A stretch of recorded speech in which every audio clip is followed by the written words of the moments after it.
Okay, I think we'll get started. Good evening, everyone. Thank you all for joining us. This is a town hall session to discuss the arts reorganization. And I want to start off by saying that this session is being recorded, just so everyone knows that. And the recording will be made available after this event. Not immediately after, we have to do some preparation work on it, but it will be eventually available. So if some of you aren't able to attend for the full session, or if you know others who weren't able to attend but might want to share this information with them, there will be opportunities to share this. I want to also say that this town hall was developed in collaboration with the Art Student Union and a forum of student leaders representing various arts student societies. And I want to thank them for inspiring this event and this effort to provide information to students, to answer questions that might be on their minds about the arts reorganization, and welcome their ideas and feedback so that we can make this reorganization as beneficial as possible. I also want to thank various people who helped us to kind of pull things together, especially changes from having to shift from a hybrid event to a fully online event because of the weather. So I want to thank Wendy Philpott, Amy Dunlop, Jameson Childreth, and Elizabeth Rogers, and many, many other people who helped us to kind of get the message out and get set up for today. There's an event like this always takes a lot of preparation, and we were really grateful to have their support throughout the process. So now I guess I should introduce myself. So my name is Richard Eibach. I'm the Associate Dean for Undergraduate Students for the Faculty of Arts, and I'm a faculty member in the Psychology Department. Maybe Brad, do you want to introduce yourself next? Sure, thanks, Richard. My name is Brad Pomeroy. I'm the Associate Dean, Graduate Studies for the Faculty of Arts. I'm also an Associate Professor in the School of Accounting and Finance. Thanks, Brad. And a key person for today is Tanraj, who I think many of you already know, but Tanraj, please introduce yourself. Hello, my name is Chanraj Singh Dalai. I'm a fourth-year student in history and political science, and I'm also the vice president academic for the Art Student Union. Thanks, Tanraj. And Tanraj was really contributed a lot to preparing us and planning for this session, and he very generously stepped forward to be this sort of student voice in this discussion. We collected great questions from many of our student attendees in advance, and Tanraj has done a lot of work to kind of sort through those and organize them by themes and prepare so that he can ask those questions to our dean, who's going to be joining us shortly after he's currently at Senate, but he's going to be arriving here, and Tanraj will be asking him the various questions that you all pulled together for us. And I guess that's another thing that I should thank so many of you for bringing forward some thoughtful questions to give us really useful material to discuss today. But before we get into those questions, we thought it would be useful to provide a common frame of reference about what the arts reorganization is all about, just to kind of establish what this is and what we're talking about here today. So Brad and myself will just kind of give you a broad overview of the arts reorganization, sort of the history of it and what's going to be happening. And then we will transition into addressing some of the questions that have come forward about this. So I think Brad's going to start us off. Thanks, Richard. So the arts reorganization proposal was approved by the Board of Governors on October 28, 2025. And the proposal involves reorganizing the Faculty of Arts into its current 15 departments and 2 schools into a total of 6 schools. This slide shows the 6 schools that will comprise the Faculty of Arts effective July 1st, 2026. It will include the School of Accounting and Finance, which is no change. The Stratford School of Interaction, Design, and Business, no change. The School of Economics, which is changing its name from the Department of Economics. The School of Psychology, which is changing its name from the Department of Psychology. The Interdisciplinary Schools, the School of Critical and Creative Humanities, which is a new school comprised of 6 current departments. And finally, the School of Social, Political, and Historical Research, which is a new school composed of 7 current departments. We thought maybe of greatest interest might be the 2 new schools that will form existing departments.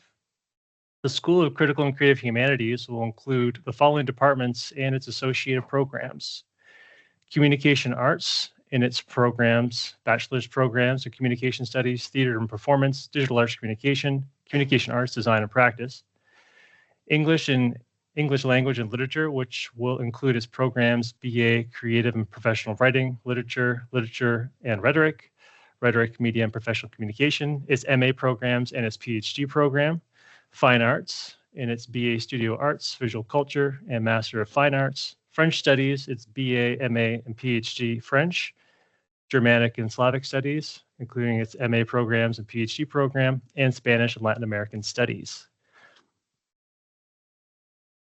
The second new school is called the School of Social, Political, and Historical Research, and the departments that will be organized under this new school include anthropology, including its BA program and MA program, classical studies, including its BA and MA program, history, which includes its BA, MA, and PhD in history, philosophy, its BA program, MA program, PhD program, and BA in gender and social justice, political science, including the BA, MA, PhD in political science, also organized under the School of Social, Political, and Historical Research is the Master of Public Service and the MA, PhD in global governance, religious studies, including its BA, religion, cultural, and spirituality, and its PhD, and finally, sociology and legal studies, including the BA, sociology, MA, sociology, legal studies, PhD, sociology, and the BA, legal studies.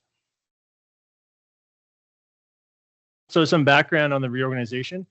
The reorganization process or discussions around the reorganization process has been ongoing for more than a decade.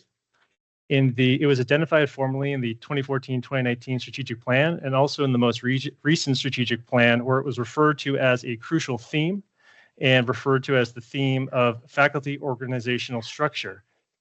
The original proposal for reorganization, although it was not motivated primarily by financial constraints, current financial challenges that all universities are experiencing in Ontario in particular, has intensified the need for innovation and the exploration of alternative structures that might ensure that programs are sustainable in the future. The reorganization proposal was the outcome of a strategic planning process, a long-term strategic planning process, and as well as several years of development and consultation. The Dean of Arts appointed a dedicated reorganization working group, and the working group included arts faculty, staff, and university leadership. The proposal process the working group process took 2 years and included meetings with various stakeholders and consultations with department members from the Faculty of Arts, staff members, student leaders and groups, colleagues, and support units across campus, and representatives of the affiliate university colleges, and as well as university leadership. On this slide, you can see the members of the reorganization working group, which completed their activities from October 2024 to November 2025. And you can see that the working group includes leadership from arts, so some associate deans, leadership at the university level, as well as department chairs and staff members. Richard, I think at this point, I'll turn it over to you. Thanks a lot, Brad. Okay, so now that Brad has explained what the new schools will be and how we got here, it's important to kind of talk about what the administrative structures and especially key roles relevant to students might be within these schools. And so first I'll go over some of the faculty administrative roles in these schools. So each school will have a director who provides overall leadership, strategic planning for all of the programs within that school. There's also, for each school, an associate director undergraduate who oversees programming for all undergrad plans within that school, and an associate director graduate who's the lead administrator for graduate programs within that school. In addition to those roles, there will also be area leads who provide discipline-specific leadership within the schools to support the director and associate directors in programming, curriculum, and administration related to the majors in their discipline. So those are key roles that faculty members will be playing in these schools. There also will be some key staff roles that are relevant to students. There will be undergraduate and graduate advisors who provide comprehensive advising to support students in their degree progression. So these are academic advising related supports. There also will be scheduling and curriculum coordinators for each school who handle course scheduling processes, curriculum submission and review processes, exam coordinations, many activities like that. There also will be a program manager who is supervising the advising and scheduling teams, both undergrad and grad. And then an events and student engagement coordinator who helps to plan and manage academic and social events, including, relevant to many of you, support for the school's student societies. So those are some of the key roles on the staff side in the schools. So many students have had questions about why we're consolidating into 6 schools, and I know this will be a focus of some of the questions that are coming up in the Q&A portion of this.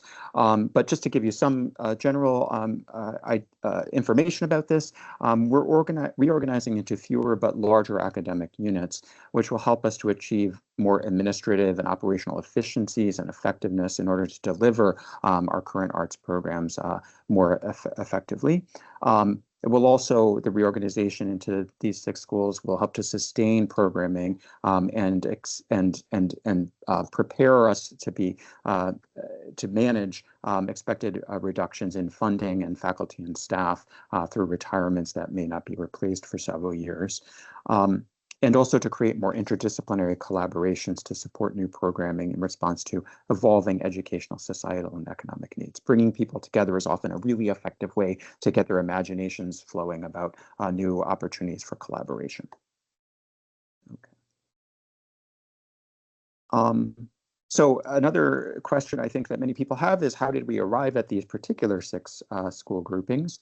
And there is a working group that Brad described that was appointed by the dean, and that working group recommended criteria for forming the schools. And those criteria included considerations such as departments that share teaching and interdisciplinary programs already, such as cross-listed courses, similar methodologies, overlapping learning outcomes, or similar subject matters. That was a natural consideration in grouping departments together. Also, existing areas of collaboration. An example of that would be the global governance graduate programs, and also the undergraduate communications requirements. Also, some of our programs are direct entry programs, like the School of Accounting and Finance and Stratford School. And so keeping those intact made sense. And then also there was quite a bit of variability in the size of faculty and teaching activities and student enrollments across our various plans and programs. And so trying to kind of group things together so that no one school becomes too large relative to the other. So kind of trying to even things out as much as possible across the schools. Okay. And also, how were students consulted in this process? So the dean met with members of the Art Student Union and various student societies, and also there's a Senate undergraduate student representative, and discussed the goals of reorganization and outlined the 6 proposed schools and answered questions from those students. The dean also had separate meetings with members of the Graduate Student Association to get the grad student perspective on the reorganization. And then, of course, also a representative from the Art Student Union sits on Arts Faculty Council, where there had been several presentations and discussions about the arts reorganization throughout the process of developing this proposal. Some key points for students, and again, we'll be touching on all of these in more depth as we go into your questions, but all current disciplines and programs will remain, and students will continue in their current academic plans. So the reorganization is not about eliminating any academic plans. Students will continue to be able to choose from the same set of 28 majors and the various minors and diplomas or graduate program options that are all currently available. So the reorganization is not changing any of that. Students in programs within the School of Critical and Creative Humanities and the School of Social, Political, and Historical Research will experience a change in academic advising, which will be provided by a dedicated staff in the school in which their program or discipline is based. And again, we'll be talking about all of these things in more depth when we get to your questions. Other key points for students, we know a lot of students have had questions about the programs that are in our affiliated and federated institutions. So there are programs and courses offered to students through Conrad Grebel, St. Jerome's, Renison, and United. Examples would be music, peace and conflict studies, social development studies. And all of those programs are not affected by the arts reorganization. So again, all of those majors will continue to be available. None of that is changing. Okay, and also students may continue to pursue those changes without those programs without any changes. Also, some students have asked questions, well, what about arts and business and liberal studies? And these programs also will continue without any changes resulting from the reorganization. They'll continue to be administered as they are currently through the Arts Undergraduate Office. They'll not be moving into any of the new schools. Arts and business students can continue to be combined with the same arts majors as before, and liberal studies students can continue to select courses from the same variety of majors and minors that they currently do. So none of that is changing as a result of the reorg.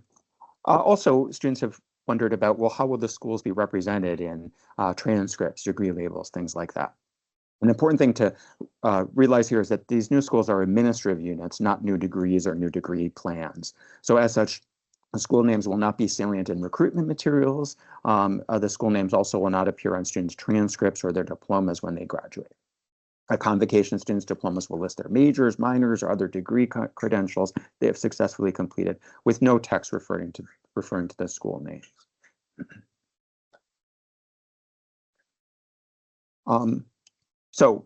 Also what's happening now before new schools come into effect. So starting in the fall and continuing into the summer will be a transition period during which the leadership teams and roles in those new schools will be elected and appointed. There also will be rehiring for all current staff who are moving into these two new schools with no job losses, rather reappointments in updated school staff positions. There also will be establishing new academic advising process, and this will be communicated to students, and updating current department and program websites, which will continue to exist within the new school structure. So these are the kinds of things that we're going to be doing as this transition to the new schools is happening. And the new schools will begin on July 1st. And so all of this will be happening leading up to that date. Okay. All right, so I think that covers everything for our overview about what the reorganization is all about. And so at this point, we will transition into, let me just stop sharing my screen here.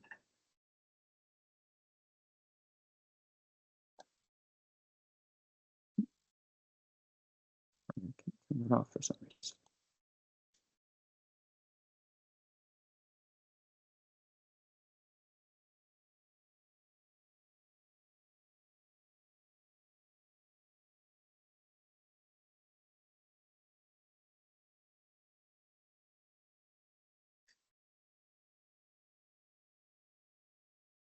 There it is.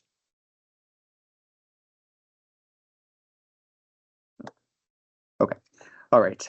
So we will now introduce some of the folks who are going to be engaging in our discussion and answer session. So let's see, who do we have? Will the members of the working group who are with us and the dean turn on your cameras so that we can see you at this point?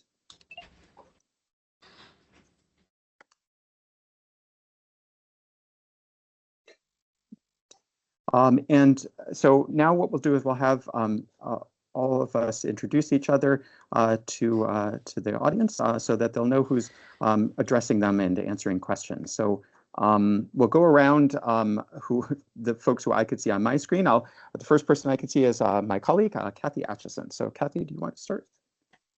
Hello, I'm so happy to be here with you all. I'm really grateful to Richard and everybody in Tonrush for organizing it. My name is Kathy Atchison. I am an English professor and I'm Associate Dean for Undergraduate Programs. Excellent, thank you. And next, of course, our Dean, so I see Alexi's here. So Alexi, do you want to introduce yourself? Yeah, sure. Hi.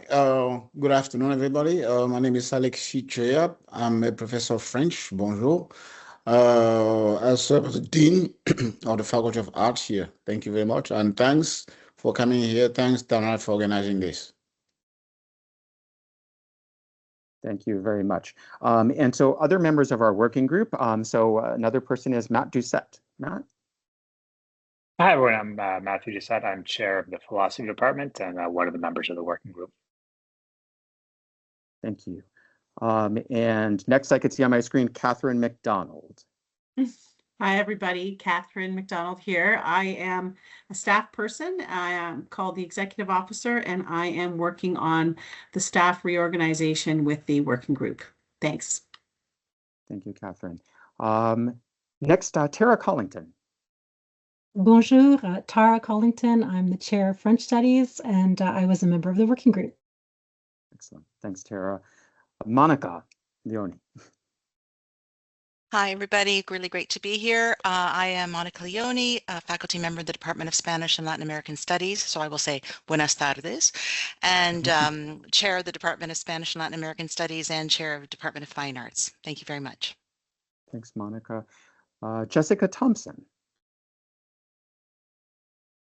Unmute. Hi, everybody. I'm Jessica Thompson. I am a member of the working group, and I'm the director of the Stratford School of Interaction Design and Business. Happy snow day. Yes, thanks, Jessica. Marty Cook. Hi, I'm Marty Cook. I'm a professor in the Department of Sociology and Legal Studies here in Arts, and also in the School of Public Health Sciences in the Faculty of Health, and I was a member of the working group. Thanks, Marty. And last but not least, Carolyn McGregor. Hi, everyone. I'm Caroline McGregor. I'm the Vice President Academic and Dean at St. Jerome's. I represented the affiliated and federated institutions on the working group, and I see some co-registered students' names in the chat, so I'm glad to be with you all. Yes, and we're really glad to have you here. Thanks. Did I miss anybody on the working group?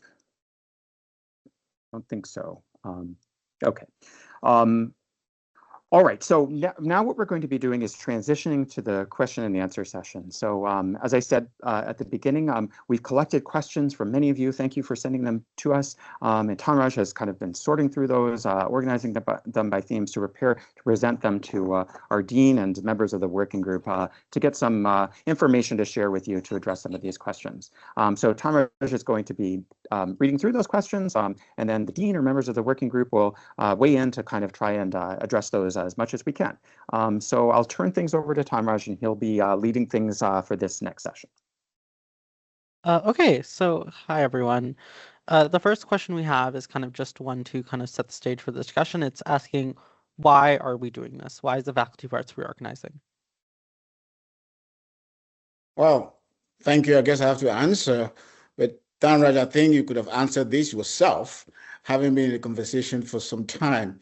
Well, as Richard and Brad mentioned in the beginning, reorganization has been a priority for our arts strategic plan for the past since 2014, and this is bringing us to from 17 departments. I will now be consisting of 6 schools with roughly the same size. Stratford is going to be like an auditor in this in some way. So but this reorg with the number of schools, this is going to bring the Faculty of Arts in part with many faculties on campus. And also importantly, and this is where student experience comes in, it's going to support opportunities for interdisciplinarity in arts across campus. And one excellent example of that is going to be the Global Future Strategic Vision that's going to guide the University of Waterloo for the next several years. So in a lot of opportunities for art students, especially now in the age of AI. Thank you.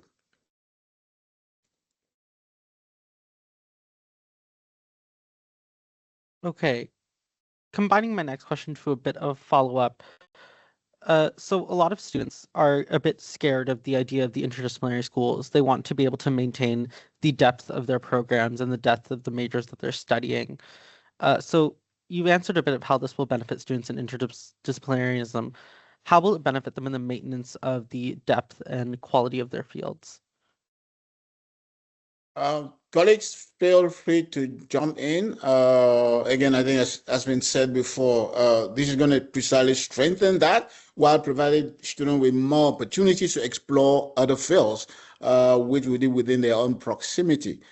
So this is not going to change. Students will still keep their majors in each discipline they so choose. However, they will just be in bigger groups, in larger pools, where they will be able to collaborate more easily with other students, be able to work with other profs, also benefiting from different support structure from staff. So that's what I can say about that at the moment. If I miss anything, my colleagues can jump in. Yeah. Permission to popcorn? As a joke. Go ahead, Jessica. In case it didn't land. Yeah, so, Stratford is a school that combines business, technology, and design all in one program. Everyone takes everything. And we have an advisory council like many other departments of people in industry. And so what's happening right now in industry and in disciplines as well is you have to be able to do more than one thing. And the economy is really weird right now. So as students, the more things you can do, the more options you're going to have once you finish here, whether it's going and continuing your education or whether you're going to spend some time in industry. So one of the big advantages of having these schools is not only do your programs are the same, right? We're not changing your program, so you'll be able to do it exactly as you've been doing it. Your program plan's the same, you're taking the same courses, etc. But it does open the door to take courses with other units. These schools are considering different programming that combine more than one discipline. So this gives you more flexibility in your education, which hopefully will help you to have more options as you prepare for your future, whatever that is. Can I add a couple of words, Alexi? Sure. Kathy, Yes. So as the Associate Dean for Undergraduate Programs, I know more than I want to in some ways about our academic programming, and nothing will change about your academic program.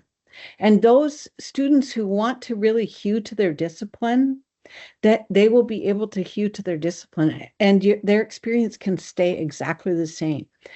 What we know, though, as graduates of humanities and social science programs is that over the course of decades, disciplines really are enriched by contact and conversation with other disciplines. So when I did my PhD in English, we brought in theory from social sciences, from historiography, from psychoanalysis, from social theory, and that rejuvenated the discipline of English studies, which is quite an old discipline in the modern university.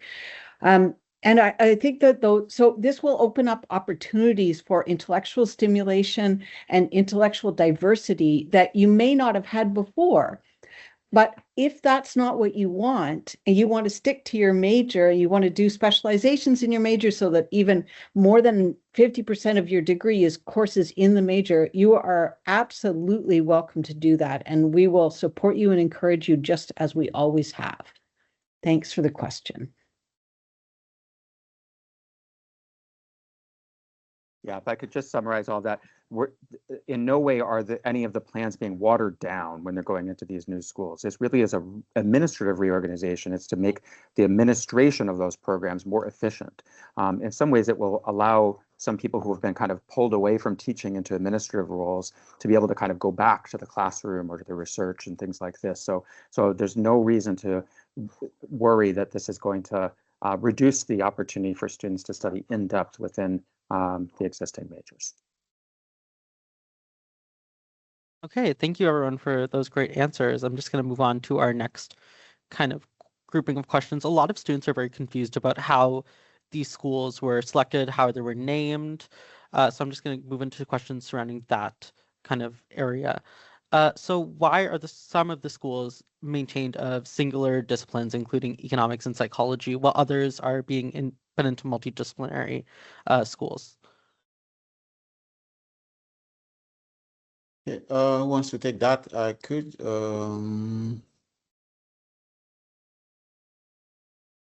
Well, I will start. Well, as Richard said, we had a set of criteria used in developing these groupings. They included shared programming, existing collaboration, and overall number of faculty and enrolled students in each programs. Uh, Most schools we now have more similar numbers of faculty and students. SAF and Strato, for example, they are direct entry programs, so there was just no way in which we could we could combine with anybody else. Why would psychology remain psychology? Although they borrow from others, it is a very specific discipline. One complication with psychology is accreditation, for example. So that's a very specific way of them doing things. So it made it difficult to have other people. In the case of economy, maybe I will let Marty jump in before I add more. Yeah. Yeah, thanks, Alexi. Just to add, so it was, to be clear, it was a complicated and iterative process in which we looked at a number of different dimensions, as the dean points out. We, in addition to the kind of size, the number of faculty, and the number of students that were in each one, things like the fact that Stratford School is in Stratford and is also a higher fees paying program, which makes it challenging to have different students in there and to have them share courses. When you look at psychology, very large and teaching an awful lot of students. When you look at economics, also requiring different prerequisites for a lot of their programs. And so looking at a bunch of different things that led us to say, you know what, on balance, and also, of course, talking to all of the faculty members within these, and hearing from our colleagues about what types of research work and what types of things in teaching and programming do they do. So I guess I'd say it wasn't kind of a single dimension, but it was a long iterative process. And it, frankly, I think everybody would agree with this, it could have been turned out in different configurations and at different steps it was. And then we heard, well, wait a minute, what about these other considerations and these other things? And so we went back and did some more changes. If you look at other universities, there will be other ways that faculties of arts or social sciences are organized, and that reflects the types of specialties and programs and the folks who are around the table in those places. And this is what we have, I guess, at the moment, as I'll say, the current and best iteration that we came up with. Not to say that, in years, as the faculty continues to develop, as we always have, there'll be, I think, changes in the future again around what we do in each of these different departments. So anyway, sorry, I hope that helps.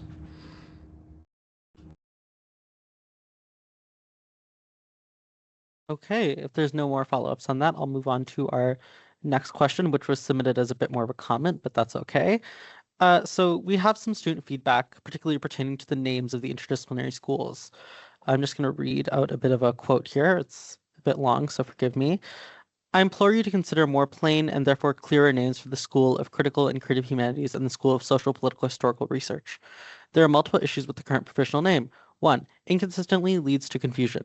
There is inconsistency in these two names in terms and patterns and design of the other names. School of subject versus school of adjective, subject. Using the term research in one unit, but not others, indirectly communicates that research is the exclusive domain of that school. Length of names will create challenges for implementations in communications and marketing materials, specifically websites. 4. Prospective students will make comparisons when deciding where to apply. Novelty unit names can impede comparison by increasing the cognitive load on the prospective student unnecessarily. Critical thinking and creativity aren't the exclusive name of one unit, and the provisional naming suggests this. Please KISS with the naming exercise. School of Humanities and School of Social Sciences. We don't need to reinvent the wheel. end quote. So if anybody has any comments on that question.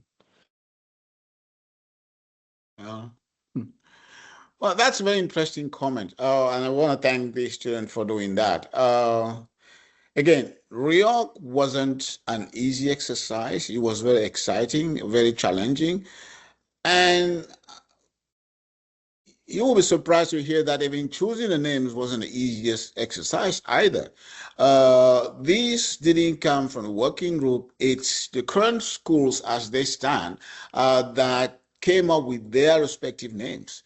We, as a working group, we asked them what they would like, and they went consulted among themselves, and they came up with that. Again, it's a name holder. We will share this with them. I'm pretty sure my colleagues from both schools are on call, including some member of the working group. So I would say that's noted, and we'll take it from there. Yeah. Yeah, Jessica. Yeah. Yeah, I'll just add to this. It was a very long process, and it was important for the people who are actually in the schools to make a decision as to what to call themselves. So I want to shout out all of you who had to do those conversations and try to figure out these names. This is a really good question. This sounds like a question like I would have asked. So I did want to address a little bit about admissions. The new schools, like this is a reorganization in terms of how we operate as arts. It's not what we do, it's not who we are, it's just how we do it. So the new schools are not going to be involved in recruitment. I love that this student is thinking about recruitment and thinking about people choosing universities. So the goal for us at Waterloo is to make sure that 17-year-olds who are trying to figure out their futures understand what we actually offer. And so the emphasis is still going to focus on direct entry programs, so AFM, GBDA, honors arts and business, and then a list of the majors that you can choose in your second year, because students are really thinking about, English at Waterloo versus English at UT. So we want to try to make it's confusing enough to apply for university, especially if you're the first in your family to go, or if your parents didn't go to university themselves, same thing. So we want to try to make it as clear and easy for students to pick a major or to pick a university as possible. Also, in terms of your transcripts and your degrees, our goal here is legibility, because we don't know if this is your last stop. So we are going to list your plan type and your major, not what school your major was located in. Thanks. Yeah, and it's understandable where the question comes from and why it was a long process, because names are about identities and all this, and there's people, and I think it was Hillel who said a name gained is a name lost. So it's like, there's always a kind of choice. There's always a possible other better name that somebody else has an idea about, right? So there's always these choices, and we trust that our colleagues, when they were kind of thinking about their names and how to represent their identities in the school names, gave careful thought to this. But as Jessica was saying, though, we appreciate that the students have also their own reactions to these names, and it's good for us to hear that and think about that. So thanks.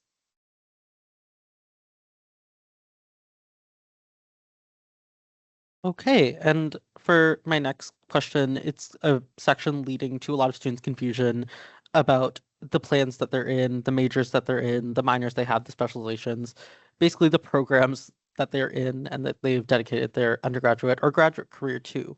So the first question we have is, will the reorg lead to any cuts of student programming? Kathy, you want to take that? Yeah, sure. No, there will be no cuts to student programming because of the reorg. That's a straightforward answer, yeah. Yeah, don't worry. And if a student is in a program now, they will certainly be able to complete that program. And we don't have any plans to inactivate any programs or plans at all. Yeah, and we know Okay, students are thinking about, first-year students are currently thinking about declaring their major soon, and all of those majors are all viable, all still there. So don't take the reorganization as any kind of signal about what programs are going to be available. Okay, thank you for the short and sweet answers. The next question relating to that is, will there be any changes to program requirements? How will the reorg affect completing those requirements for majors or minors? How will the reorganization affect students who are already enrolled in those such programs? I'll have a go at that again, if that's okay with my colleagues. Yeah, Tanraj, as you know, as a member of UGAG, there are always program changes happening. Units and my colleagues are very assiduous about ensuring that their programs are up to date and that students are getting the education that they need to have to graduate tomorrow, right? Or next year.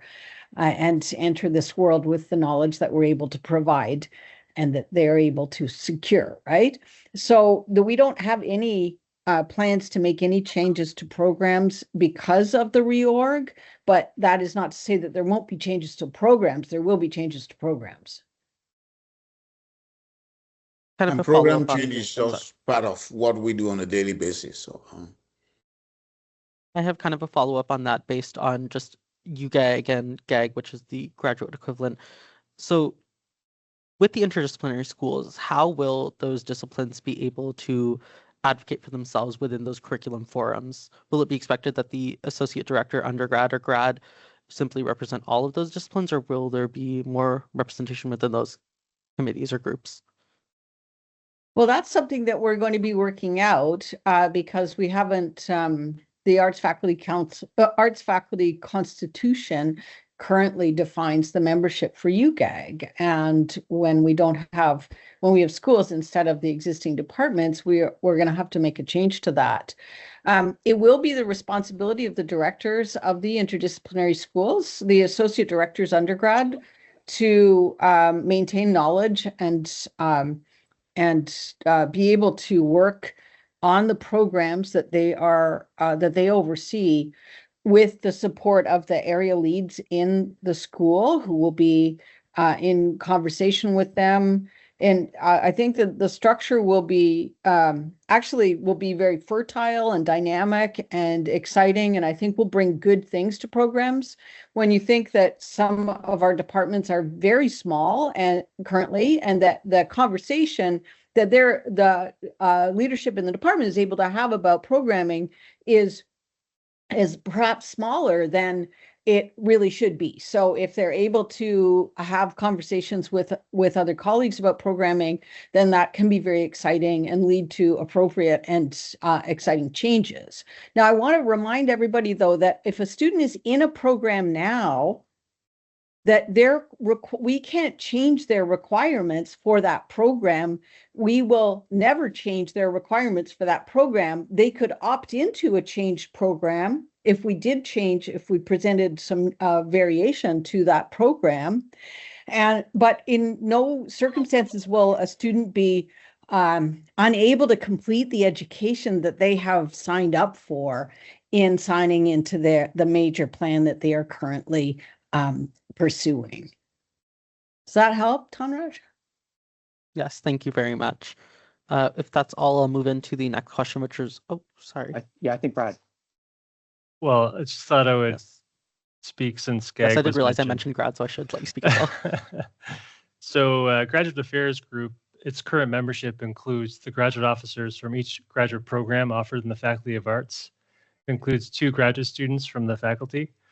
And post reorganization, one of the changes that will occur is the number of associate chairs, graduate studies, who typically represent the programs, will change for those interdisciplinary schools, in that each interdisciplinary school will go to 1 associate director, graduate studies.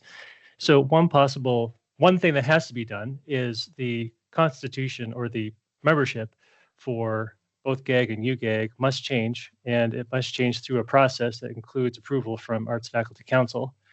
And currently, I'm in the process of discussing possible membership structures, both with GAG and with colleagues. So one possibility, though, of course, is that there will be one voting member for each school.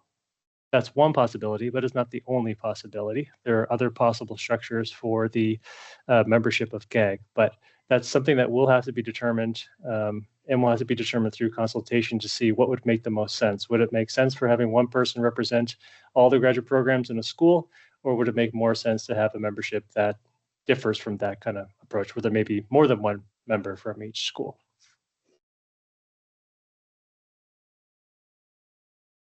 Thanks. Jessica, I believe you had an answer as well.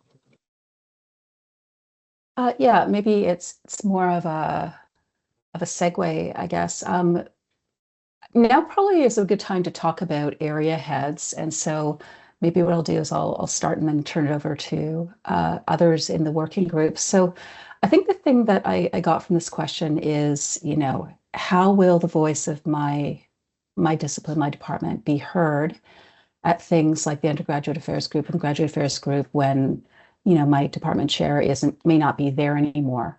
And so with these schools, every school has a group of area leads, and area leads comes from, like, you have one from every program, right? So area leads, it's their job to answer questions, to advise both the associate directors and the director on things that relate to their discipline, to help mentor students, etc. So it's a really important role.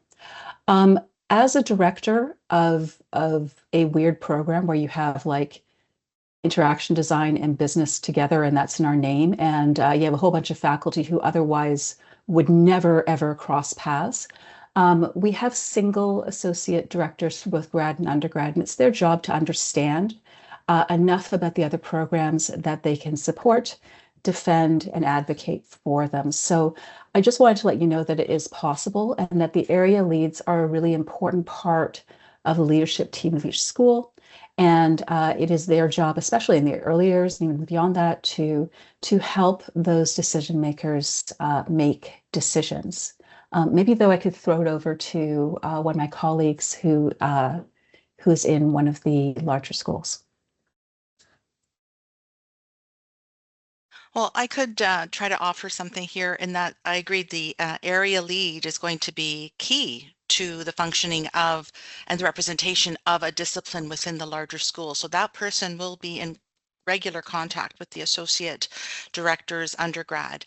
How we envision it in the School of Critical and Creative Humanities is also that we would have a graduate coordinator. So that graduate programming would also have someone to go to in-house that could then represent concerns, changes, wish lists to the associate director grad. So there's going to be constant in-house communication. So any one program or discipline does not have to feel that they've lost a layer of representation through this reorganization. That will still stay there, and those people will be familiar to the students. Okay, thank you. I will return to the pre-planned question. I do have a follow-up to that, but I just want to make sure we get through everything that was planned so that students can have all the questions they originally had heard. So with that, I'm going to go towards liberal studies. How, if at all, will this impact the liberal studies degree program? I know that was mentioned a bit in the presentation, but I do just want to outline it specifically. I think I can take that one too. Or Richard, did you want to? No, go right ahead. Go ahead. Yeah, we have two dedicated advisors for liberal studies in the Arts Undergraduate Office, and they will continue with their work.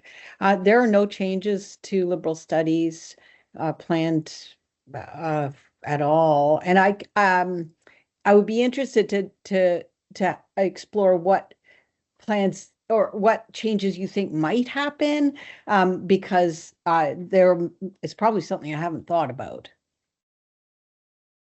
Yes, I'm sure there's a few liberal studies students that had some questions, but I don't have access to that in any I think depth probably moment. where it comes from is that liberal studies isn't going into the schools. Like, they didn't see liberal studies in any of those new schools, right? And so I think that question comes from that place of like, what's happening in liberal studies? And the simple answer, as Kathy Rich said, is nothing's happening in liberal studies. It's going to go on continued and continue to be able to take courses across all the different sort of majors and minors and all that sort of stuff. Yeah, of course, Richard's right. There wasn't a liberal studies department. There isn't going to be in a liberal studies school or a liberal studies division in the new schools. We'll continue to serve liberal studies students as best we can through the Arts Undergraduate Office.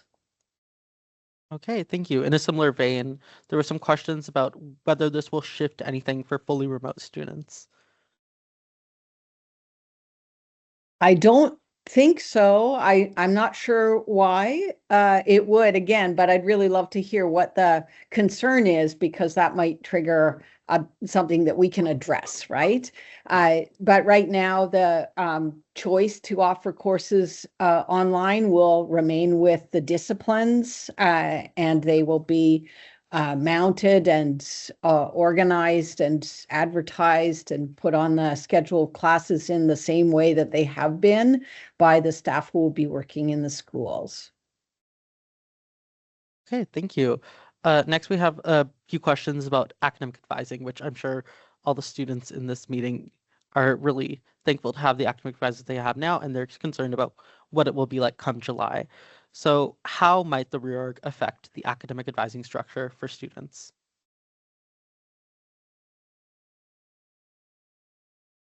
Well, as a student can expect to have the same, and they will have the same level and support when it comes to advising things like program requirement, course enrollment, academic progression, and so on. So that, again, is not going to change.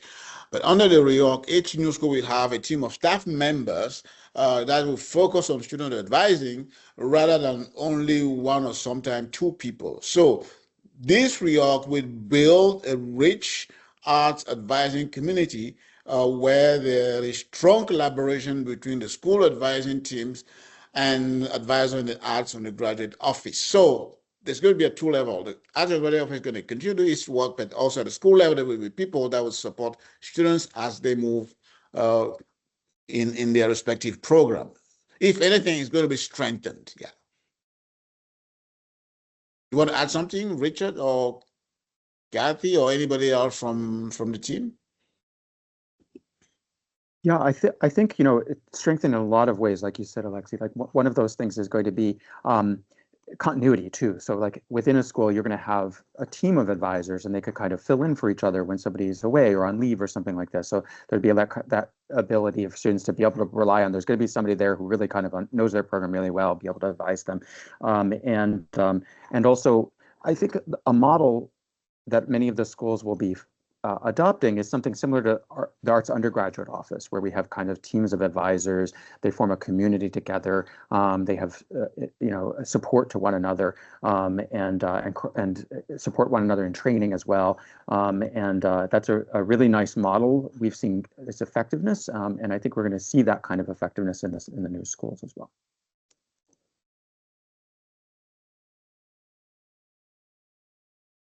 Okay, thank you. So our next kind of section of questions is harkening back to something I mentioned earlier with discipline-specific faculty expertise.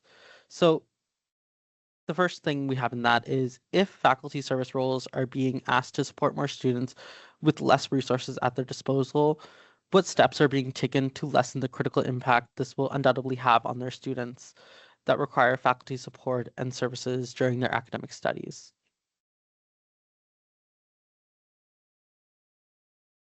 Well, it's unclear to me that faculty service roles are being asked to support more students with less resources. I'm not sure that's exactly where we're heading. But that said, students will continue to receive the same support as they previously received. I think that's what we just mentioned.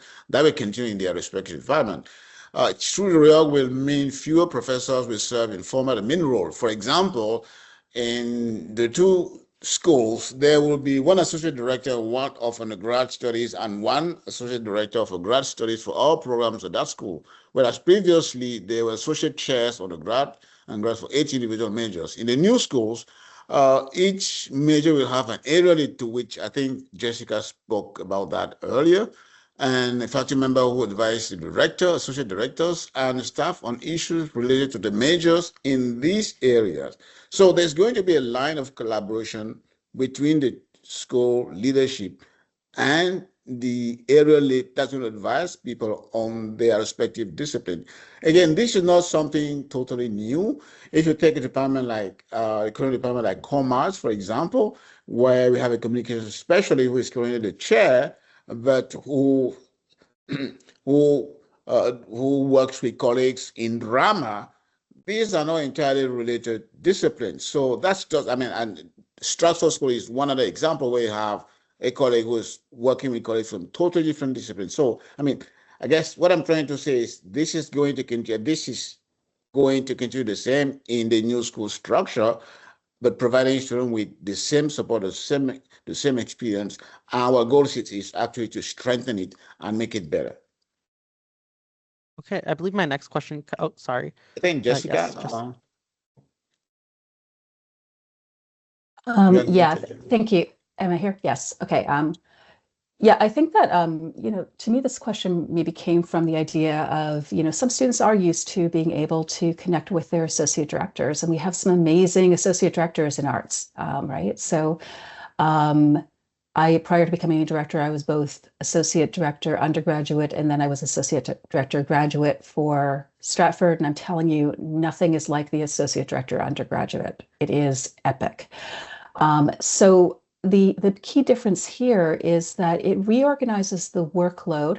So, and by adding to the advising team. So by having more advisors who can advise on most things in your program, there's some definite advantages. I think Alexi said it does improve service. It makes things better. When you are a faculty member who is an associate director and associate chair, you have this very important role, but the other parts of your job still have to be done too. So you are also teaching, you are also doing research, you're also doing service to other parts of the university. So these people are very, very busy. So by adding in more staff advisors who are there all day, every day, there's more than one person, they can spell each other off. They're never going to be unavailable to chat with you because they're teaching. It means that you get the answer you need faster. This doesn't mean that faculty aren't involved, because there are always things that come up in advising that an advisor can't answer, right? That you actually do need a faculty member to do that. But what they can do is they can actually triage that up to our associate directors, which means that they're able to do all of aspects of their job better. And then students have kind of a better quality of service, I guess. It's easier to get advising when you need it, and you'll be able to speak to more than one person. So by adding in extra support around advising, hopefully this makes the job of the associate directors easier and improves the student experience as well. I hope that made sense. Yes, it made plenty of sense. I'm just going to kind of get into a question that's a bit more granular. So students are really, as you mentioned, very accustomed to getting the support that they need from an associate chair, undergraduate, or graduate. Say, for example, they want to know the difference between two very similar courses. The example that I kind of first think of is in political science, there's a course called public administration and a course called public policy, which you require some disciplinary knowledge or some knowledge of the professors or the curriculums within that to understand the difference between. So there are those examples where there's certain level of disciplinary expertise needed from the advisor or from their associate chair, undergrad or grad. But within these interdisciplinary schools, there's in one of them over 7 different fields being represented here. How will students get this discipline-specific advice if there is just 3 advisors and just 1 associate chair undergrad?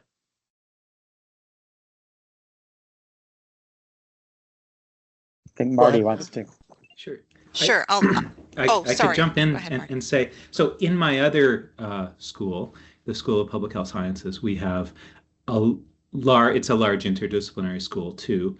And at least the way it works there is there are folks who are experts in the disciplines that the advisors can ask when they have a question that requires that disciplinary knowledge.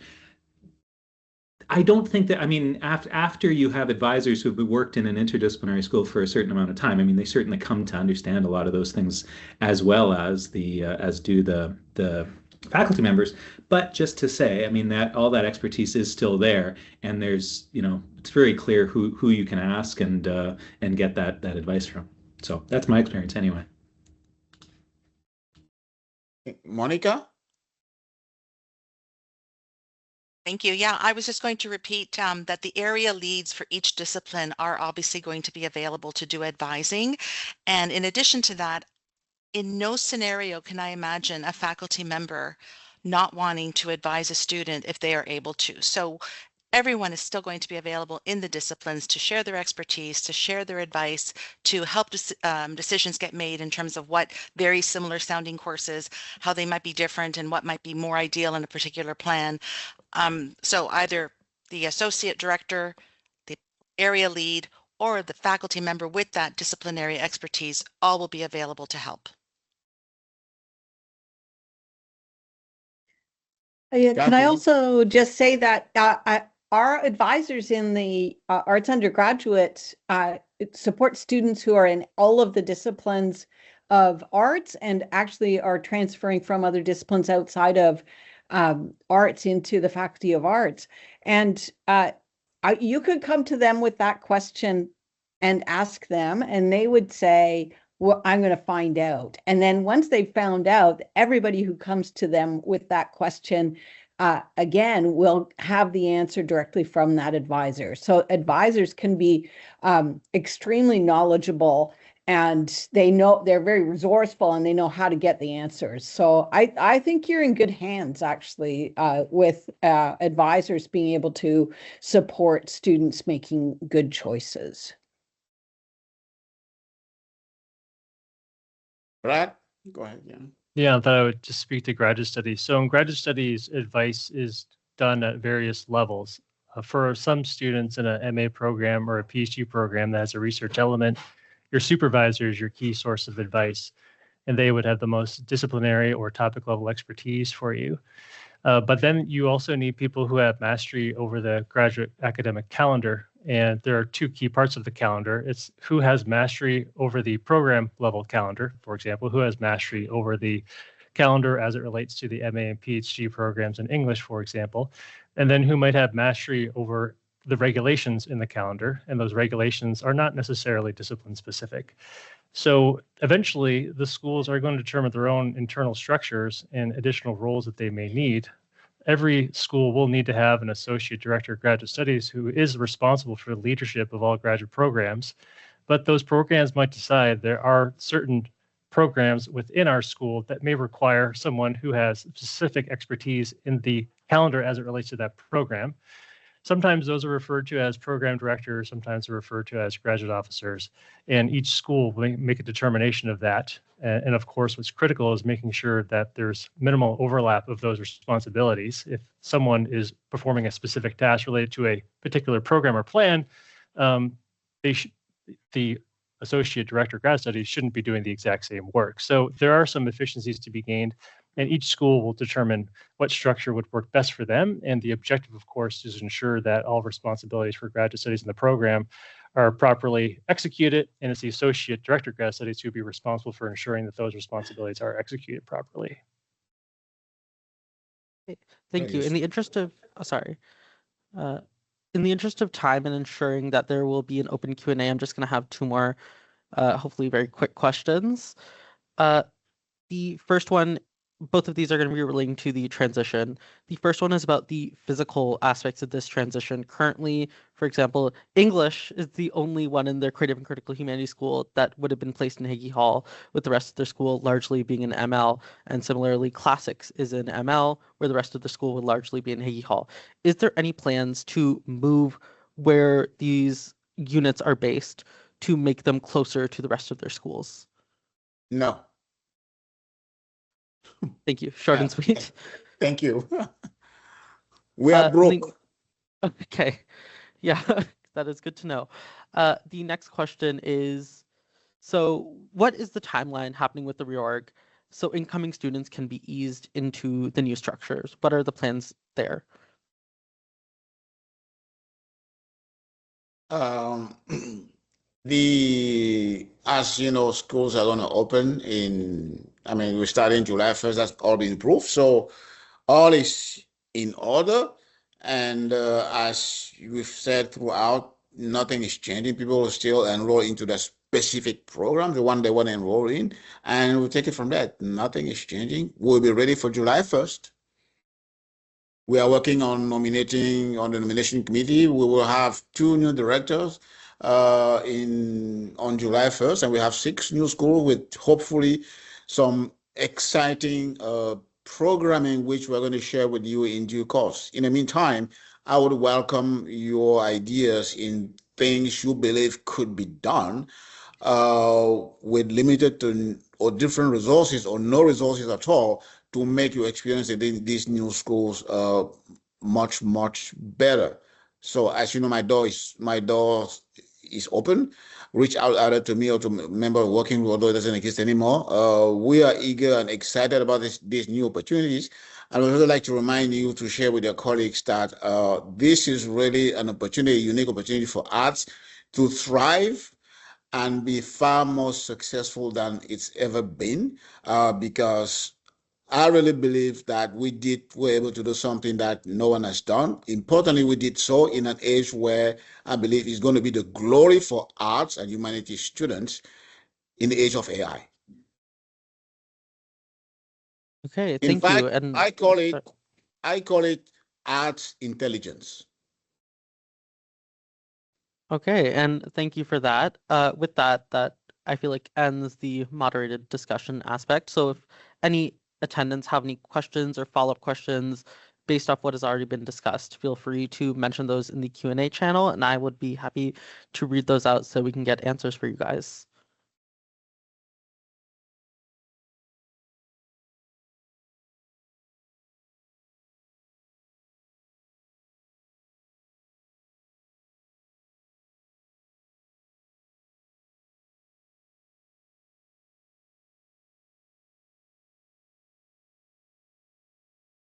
While we're waiting for those, I want to just make a sort of general point that I think captures the spirit of a lot of what we've been saying so far, which is that we don't want students to lose anything that they value in this reorganization. Its intention is to strengthen that. And so we will be here, the schools will be getting feedback from students.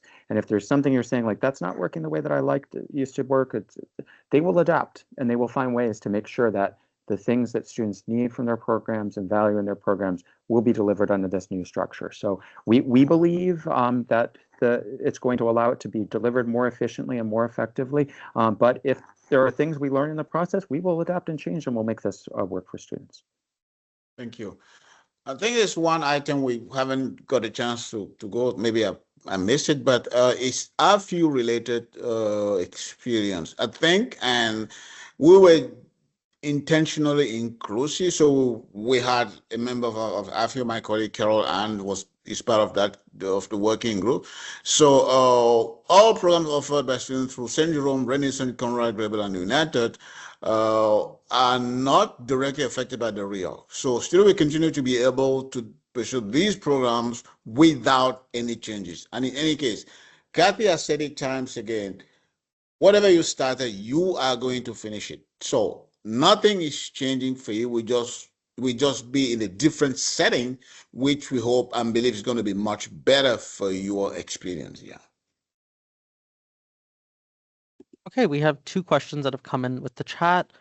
I'll start with the one that is at the top. One just received a thumbs up. I guess we'll talk about that one first.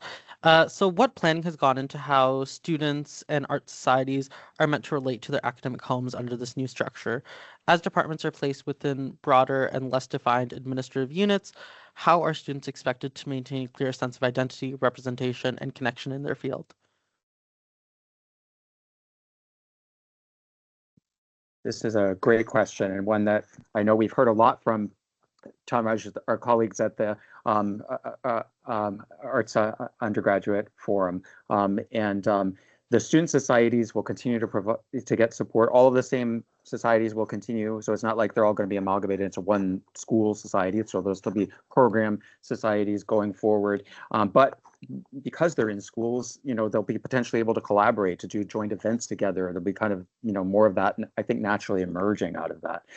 There also will be a staff member in the schools that's a student engagement, and that has as part of its role of student engagement. So they'll be there to help support the student societies and students in general in having informational events and things like this. So we think that there will be also that advantage to the new organization in order to kind of help keep the societies thriving and flourishing for all of those programs. I think I saw Jessica. Yeah.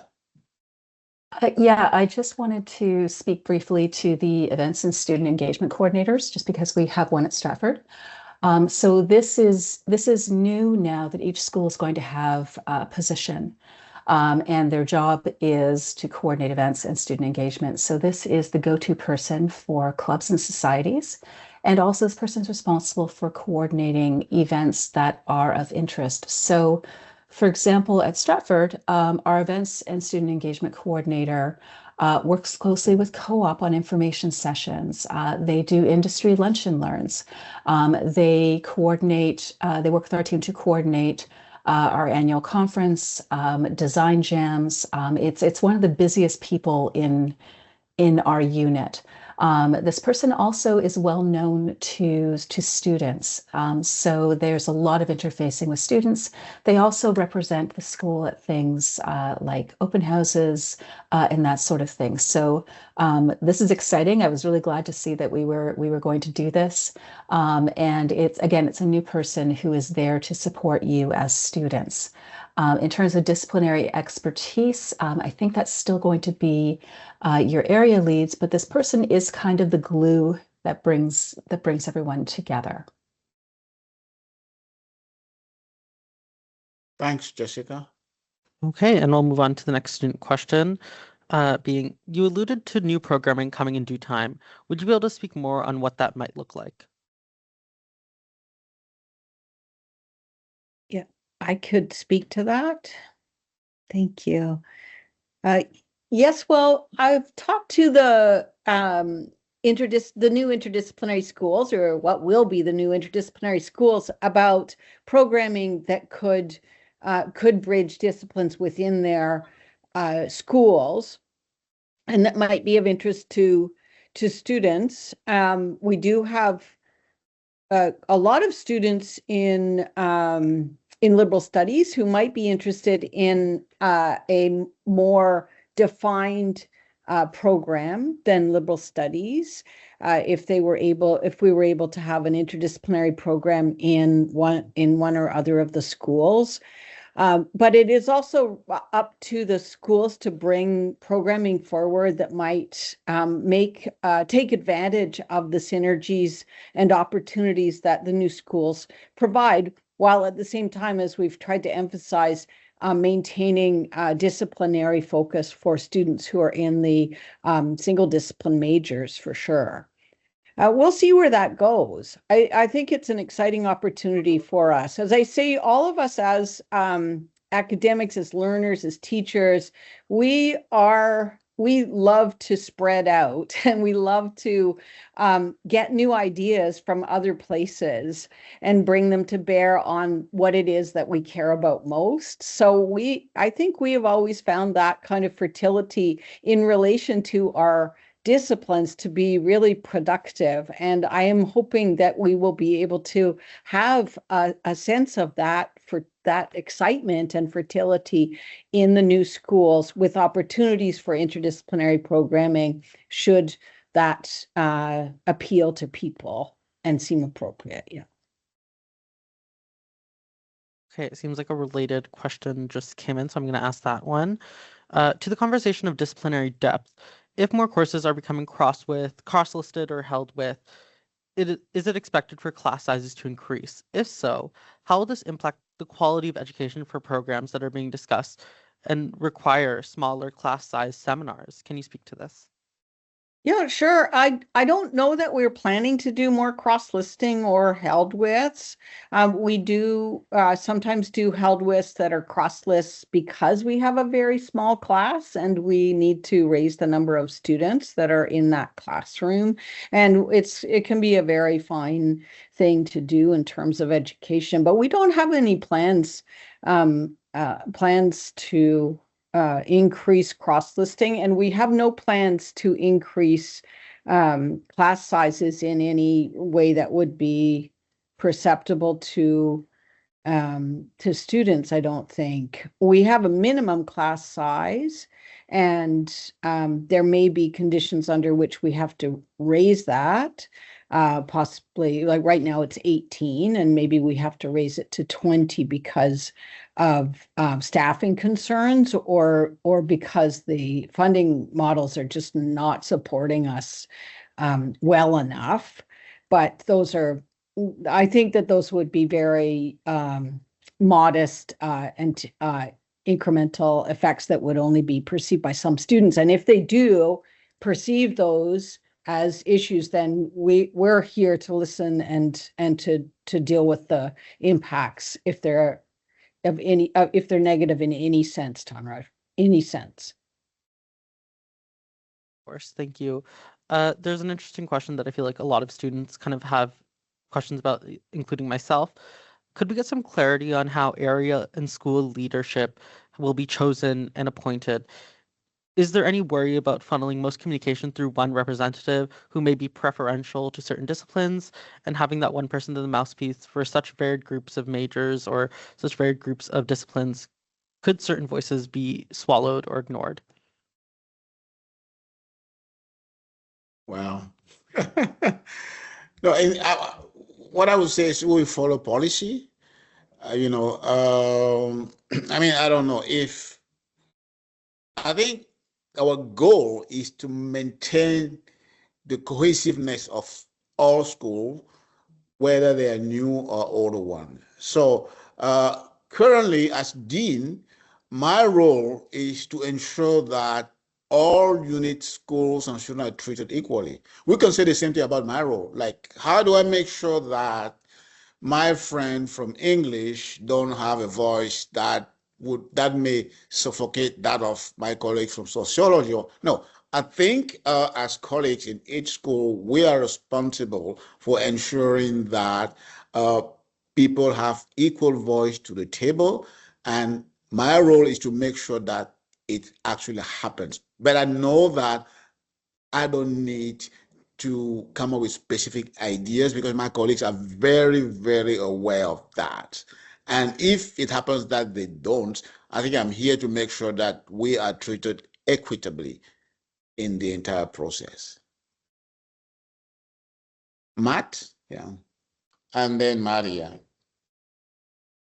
I could just add to that as a chair of a department that's also involved. I was involved in the working group. One of the main things that the chairs that are going into the new schools have been talking about is what our internal governance look like. So in answer to the question about the kind of area leads, the plan is for them to be elected by the members of the area. So in my case, in philosophy, when it's time to choose a new area lead, that would be an election done by the faculty members and staff in philosophy. So they're not going to be just merely appointed by the director, but selected from the folks within the discipline, which I think is kind of keeps with how they're currently chosen. The other important point is that in terms of kind of smaller disciplines and larger disciplines and how they might interact and worries about kind of smaller disciplines being silenced, the way that we're in our school, and I think that the other school is similar, is that there will be sort of an executive committee that will be made up of all of the area leads and the director and associate directors, and that's going to be a decision-making body. And so each area will effectively get one vote. And so the larger areas within the school won't carry any more weight or won't have any more vote than the smaller areas in the school. And that kind of helps address some of those worries about representation in smaller areas getting silenced.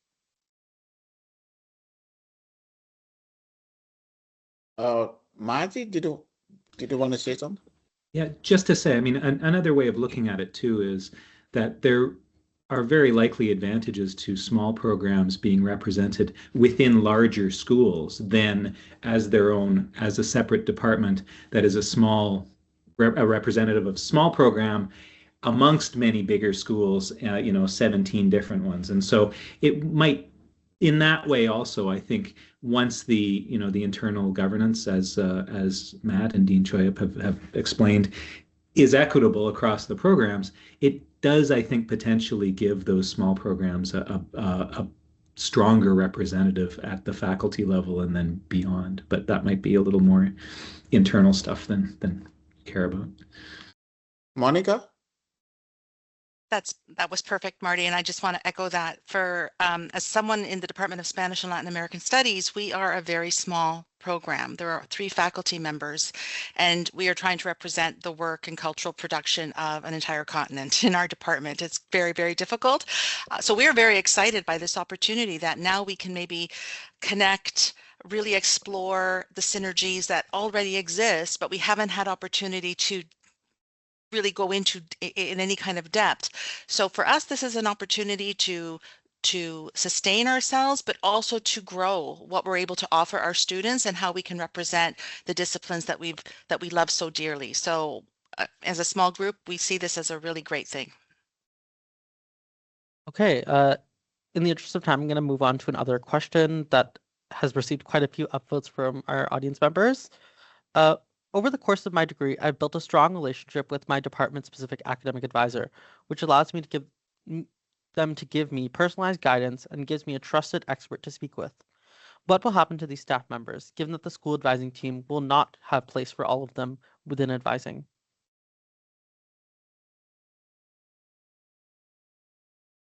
Kathy, you want to pick that?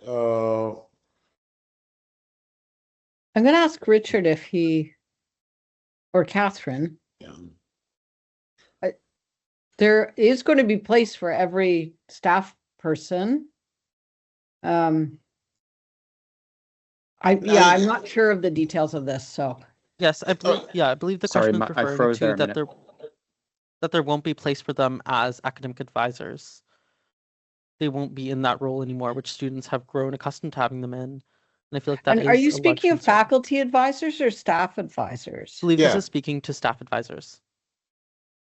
Well, okay, so it's the personal relationship and that, well, those staff people will still be there, and they will still be taking responsibility for ensuring that students are getting the education that students want. So, but people do move around, and this perhaps is a move that's being produced, but the necessity of it is being produced by an external reorganization rather than the preferences of the individual. But if there are issues with academic advising, if trust building is an issue, if the integrity of the advice that's being given is an issue, then we're there in the Arts Undergraduate Office. We advise thousands of students and we have professional advisors, and we want to hear about this and we want to help and support faculty advisors in their work. Okay, I'll move on to another question from the chat then. Since students can already take a range of electives and many courses that are already cross-listed, what new opportunities for interdisciplinary collaboration will be created that do not already exist?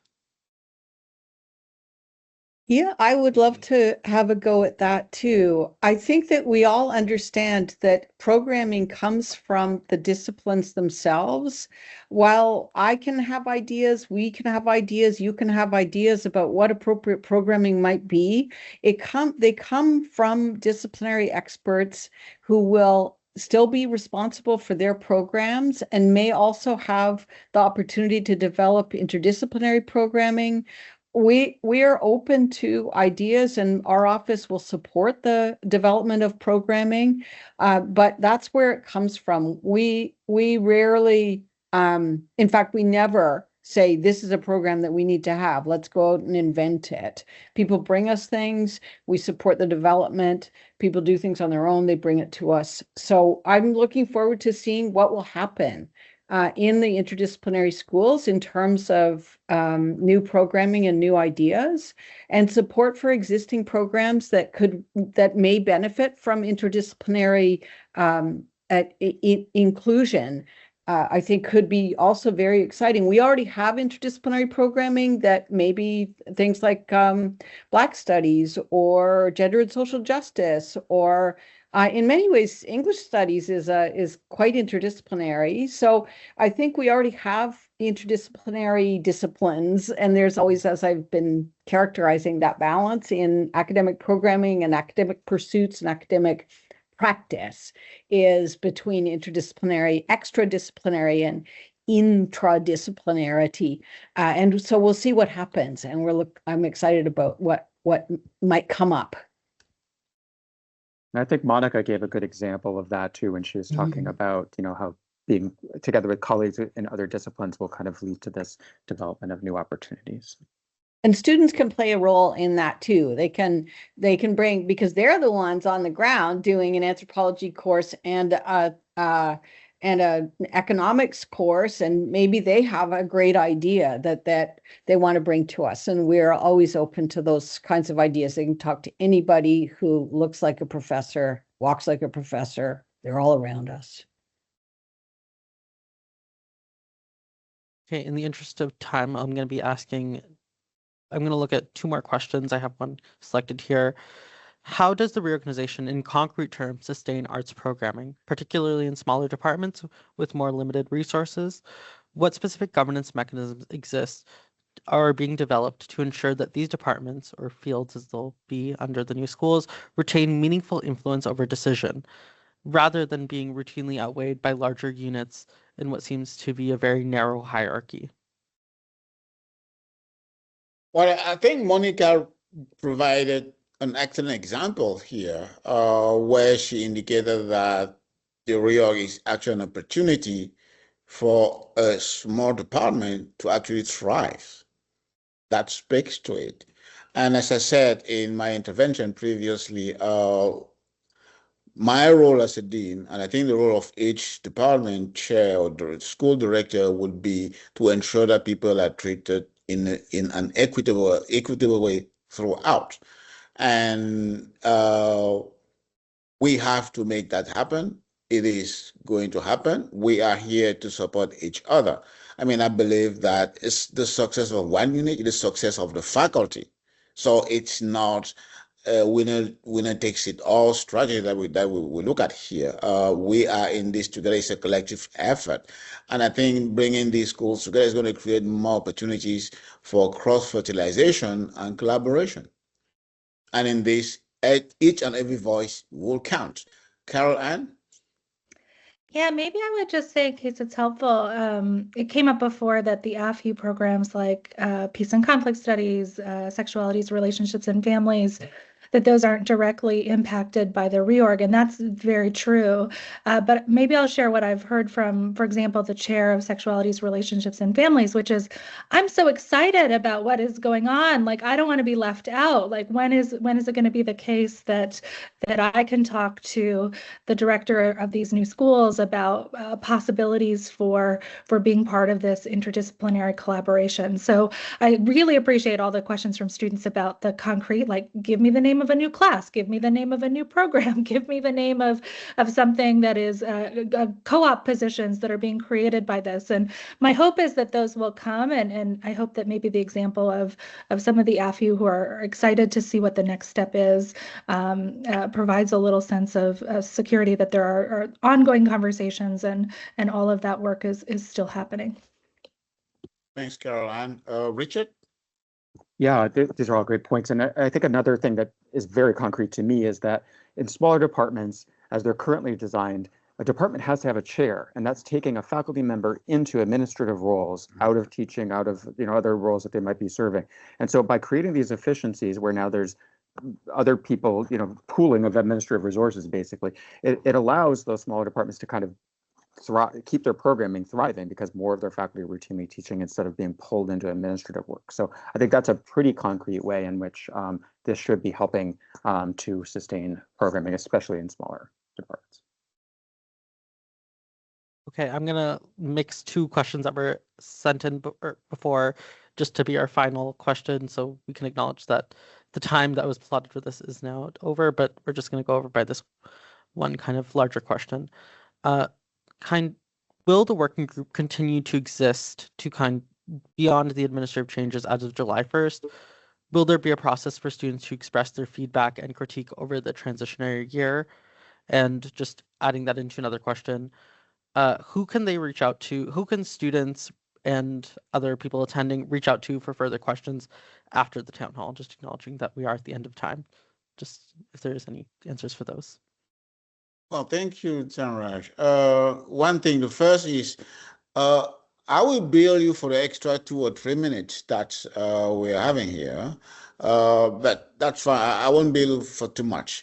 So I think, as I said, the working group delivered what it intended to deliver. It's not meeting anymore. That said, I'm happy to take any questions, or any of the associate dean will be happy to take any questions. I think one efficient way to look at it is they can channel a question through you in a way that makes it as efficient as possible, just so that we don't have a question today, another one next week. You can create a time frame that will bring questions forward, and we'll address them progressively. Does it work? Yes, of course, students can feel free to reach out to me at the vpacademic.asu@Waterloo email. I'd be happy to send any questions from there further up the flagpole and open myself up to any questions, comments, concerns students may have, and would like to acknowledge some of the work that has been done by the Art Student Union within the Undergraduate Affairs Advisory Forum, which combines myself, Associate Dean Richard Eibach, as co-chairs of a committee including representatives from all of the student societies within the arts faculty, including students in the Accounting Finance Students Association and all the sub-societies of the Art Student Union, and also members of the AFU unions. So. Thanks. Is that all, Tanraj? Yes, just for the interest of time, I can take track of any questions that are still here and reach out to the students that have asked them and give them answers later on. I just want to acknowledge thank you to everyone that came. Thank you to our working group members and our associate deans for agreeing to do this so that students could have this chance to have their voices be heard and have their questions be answered. Thank you. Thank you. Maybe one quick word from me. I just want to thank you for organizing this. I thank everybody that's been able to attend. Thanks to the working group members who came in and for colleagues who are online. This is a great opportunity for us. I look forward to having all these schools in place. We will love it. There's going to be a lot that we will be able to achieve as a collective. This is really our time. Let's seize it. Thank you so much. Thanks, everybody. Have a good evening. Thanks, Tanraj. Thank you very much.